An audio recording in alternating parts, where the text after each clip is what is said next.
নতুন চাকরি পেলাম, নতুন আজকে ডিউটি আসলাম। আল্লাহ, এই খবরটা আপাক ফোন দিয়ে কই।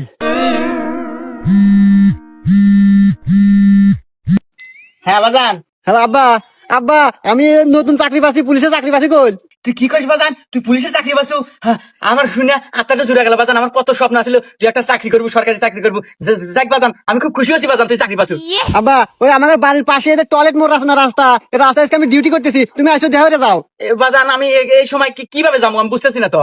আরে আব্বা, আমার মোটর সাইকেল আছে না, ওই মোটর সাইকেল বাইরে বাইরে টান দিয়ে আসো, এই যে টয়লেট মোড়ের রাস্তা, এই রাস্তায় আসলে দেখা করি, কথা কই তোমাদের।